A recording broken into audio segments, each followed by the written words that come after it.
যদি পাওয়াও যায় তাকে মোবিলাইজ করে রাজ্যে আনা এবং নির্বাচনে সেটাকে ব্যবহার করা প্রায় অসম্ভব। ফলে এই অবস্থাতে কিন্তু একটা যে গভীর জটিলতায় পঞ্চায়েত নির্বাচন চলে গেছে সেটা স্পষ্ট বোঝা যাচ্ছে এবং আদালতের উদ্বেগের মধ্য দিয়েও সেটা স্পষ্ট প্রতীয়মান হয়েছে। এই অবস্থাতে দুটো অপশন আমার মতে খোলা আছে।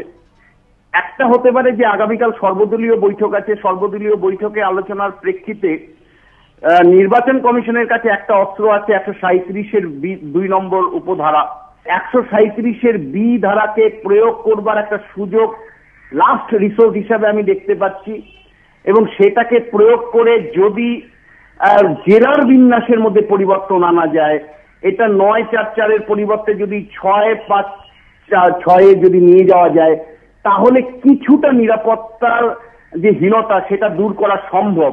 এরকম বহু ধারণা আছে ভারতবর্ষে যে নির্বাচন শেষ পর্যন্ত কিন্তু নিরাপত্তাহীনতায় নির্বাচন করতে স্টেট ইলেকশন কমিশন রাজি হয়নি, যে কারণ সংবিধান যেহেতু তাকে দায়িত্ব দিয়েছে নিরপেক্ষভাবে সুষ্ঠুভাবে নির্বাচন পরিচালনার জন্য, ফলে সাংবিধানিক দায়িত্ব পালন করবার প্রশ্নে এমন বহু উদাহরণ আছে যেখানে নির্বাচনকে পিছিয়ে দেওয়া হয়েছে। জম্মু কাশ্মীরের উদাহরণ একটা আছে, ঝাড়খণ্ডে একটা উদাহরণ আছে, অন্ধ্রপ্রদেশে একটি উদাহরণ আছে। 137-এর বি ধারা যদি প্রয়োগ সেখানের থেকে সমাধান সূত্র না পাওয়া যায় তাহলে রাজ্য নির্বাচন কমিশনের কাছে কিন্তু দ্বিতীয় অপশন হলো আপাতত নির্বাচন স্থগিত রাখা, মানে তাছাড়া আর কোনো দ্বিতীয় নেই। কারণ রাজ্য নির্বাচন কমিশন যদি নিরাপত্তাহীনতায় নির্বাচন পরিচালনা করতে গিয়ে যদি বিরাট সংখ্যক ক্যাজুয়ালিটি হয়, মৃত্যু ঘটে বা ভায়োলেন্স হয়, নির্বাচন প্রক্রিয়া যদি হিংসা সৃষ্টি হয় তাহলে কিন্তু তার সাংবিধানিক দায়িত্ব সে পালন করতে পারলো না।